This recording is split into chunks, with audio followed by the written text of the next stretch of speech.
The child who is not embraced by the village will burn it down to feel its warmth. This African proverb holds a truth so profound, it demands our attention.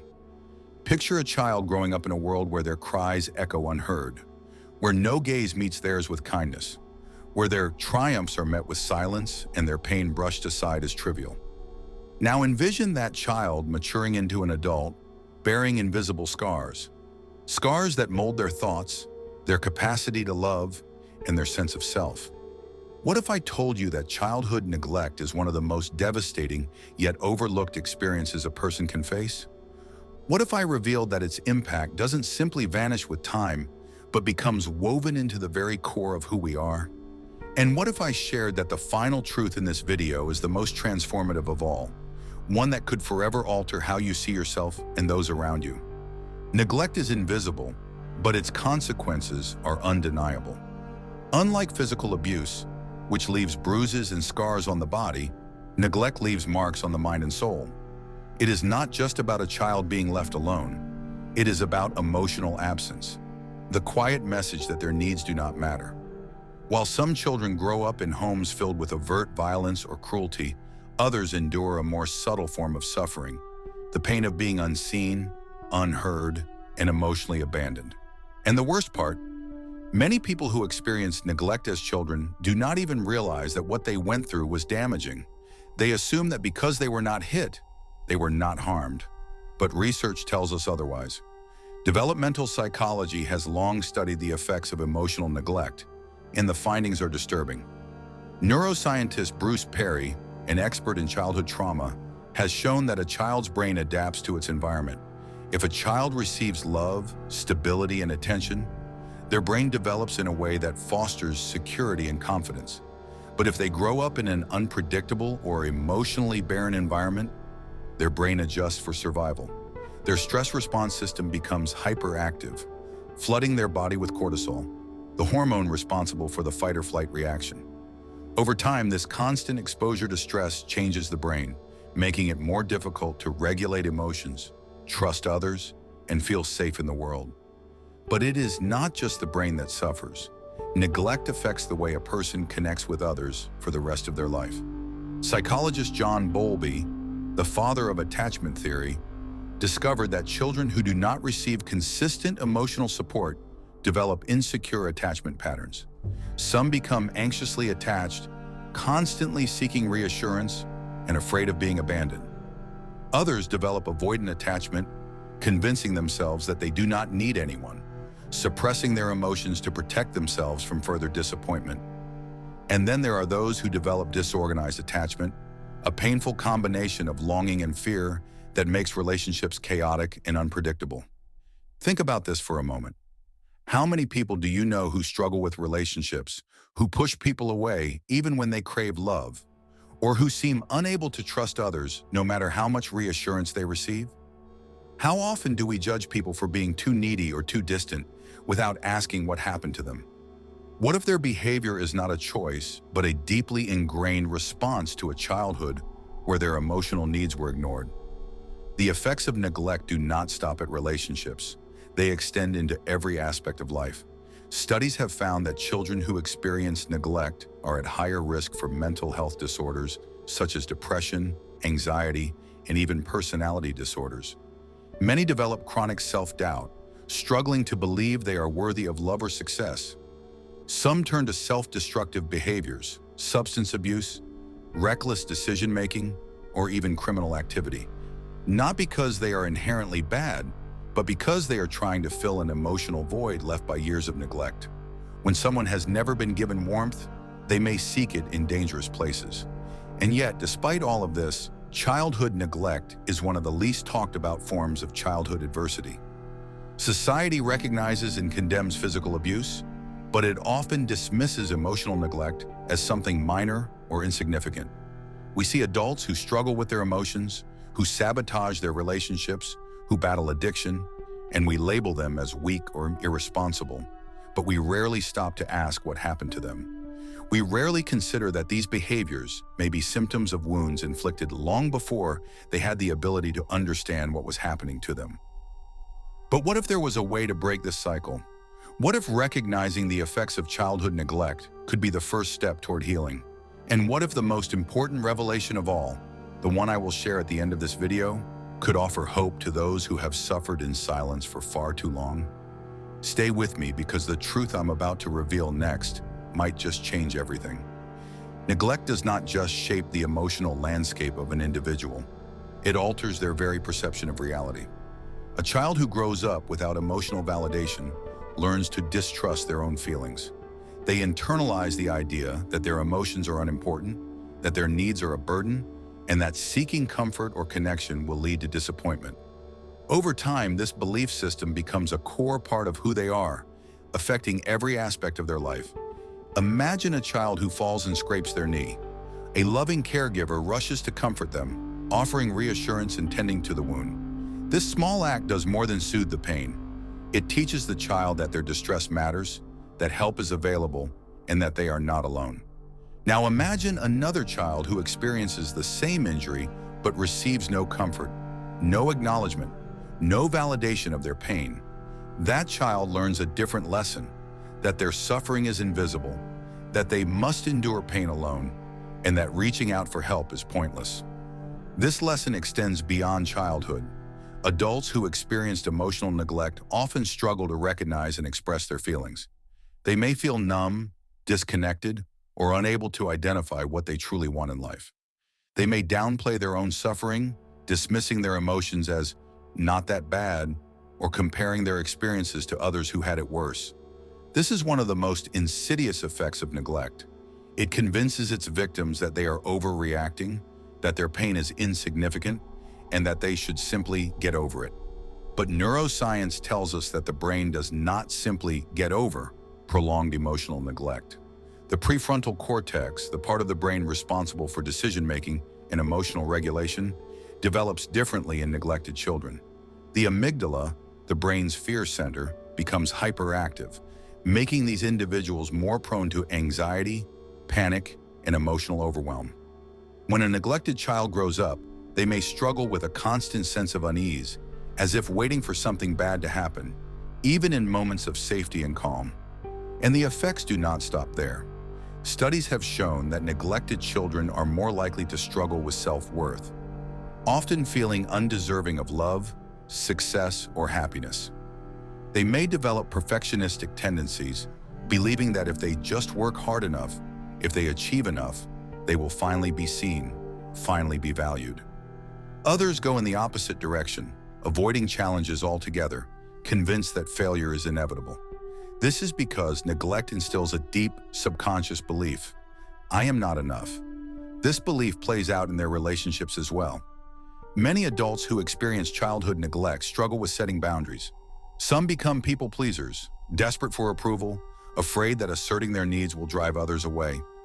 Others become emotionally distant, building walls to protect themselves from the pain of rejection. And then there are those who fluctuate between the two, craving intimacy yet fearing it, pushing people away even as they long to be held. But perhaps the most heartbreaking effect of neglect is how easily it is passed down to the next generation. A child who was never taught emotional validation may grow into a parent who struggles to provide it for their own children, not out of cruelty, but because they never learned how. Neglect is not always intentional. Sometimes it is the result of generations of emotional wounds, of parents repeating patterns they do not even realize are harmful. Yet there is hope. The cycle can be broken. Healing from neglect is not about blaming the past. It is about understanding it. It is about recognizing the patterns that were ingrained in childhood and making the conscious decision to change them. It is about learning to acknowledge emotions, to set boundaries, to believe in one's own worth. And while the scars of neglect may never fully disappear, they do not have to define the rest of a person's life. But how does one begin this journey of healing? What are the steps that can help someone who has been emotionally neglected reclaim their sense of self? And what is the most powerful truth of all, the one that has the potential to transform pain into strength? In the next part of this video, we will uncover the answers. Stay with me because what comes next could be the turning point you have been waiting for. Healing from childhood neglect is not a simple process. It is not about waking up one day and deciding to move on. It is about undoing years, sometimes decades, of subconscious conditioning. It is about learning to value oneself after a lifetime of being told, directly or indirectly, that one's needs do not matter. And perhaps the most difficult part of healing is this: before one can move forward, they must first acknowledge what was lost. Many survivors of childhood neglect struggle with this first step. They dismiss their own pain, convincing themselves that their childhood was not that bad, or that other people had it worse. But healing requires honesty. It requires looking at the past with clear eyes, not to dwell in suffering, but to understand it. Only by recognizing the emotional wounds left by neglect can one begin the process of healing them. One of the first steps in this journey is learning to reconnect with emotions. Neglect teaches children to suppress their feelings, to silence their needs, to believe that their emotions are a source of shame or inconvenience. As adults, this often manifests as emotional numbness, a sense of being disconnected from oneself. Some people describe it as feeling like they are watching their life from the outside or going through the motions without truly experiencing anything. Reconnecting with emotions means creating space to feel again without fear of judgment or rejection. A powerful tool for this is mindfulness. Studies in neuroscience have shown that mindfulness practices, such as meditation and deep breathing, can help regulate the nervous system, calming the overactive stress response that childhood neglect often creates. By practicing mindfulness, individuals can begin to notice their emotions without immediately pushing them away. They can learn to sit with discomfort instead of ignoring it. Another crucial aspect of healing is self-compassion. Survivors of neglect often carry a harsh inner critic, an internal voice that tells them they are not good enough, that they are unworthy of love, that they are destined to be alone. This voice is not their own. It is the echo of the neglect they experienced. Learning to replace that voice with kindness and self-acceptance is a process, but it is one of the most transformative steps toward healing. Psychologist Kristen Neff, one of the leading researchers on self-compassion, has shown that practicing self-kindness rather than self-judgment can reduce anxiety, increase resilience, and help individuals build a healthier sense of self-worth. But healing cannot happen in isolation. One of the most damaging effects of childhood neglect is the belief that one must handle everything alone. Many survivors find it difficult to trust others, to ask for help, or to rely on anyone emotionally. But research has shown that connection is a fundamental part of healing. Safe, supportive relationships, whether through friendships, therapy, or community, can provide the emotional validation that was missing in childhood. For some, therapy is an essential step in this process. Working with a therapist who specializes in childhood trauma can help individuals understand their patterns, process their past, and develop healthier ways of relating to themselves and others. Therapies such as cognitive behavioral therapy, CBT, eye movement desensitization and reprocessing, EMDR, and somatic experiencing have all been found to be effective in healing from childhood neglect and trauma. But healing is not only about the mind, it is also about the body. The body remembers what the mind tries to forget. Trauma, including emotional neglect, is stored in the nervous system. This is why some survivors experience physical symptoms such as chronic fatigue, digestive issues, muscle tension, or even autoimmune conditions. Engaging in activities that help release stored trauma from the body, such as yoga, dance, or breathwork, can be incredibly beneficial.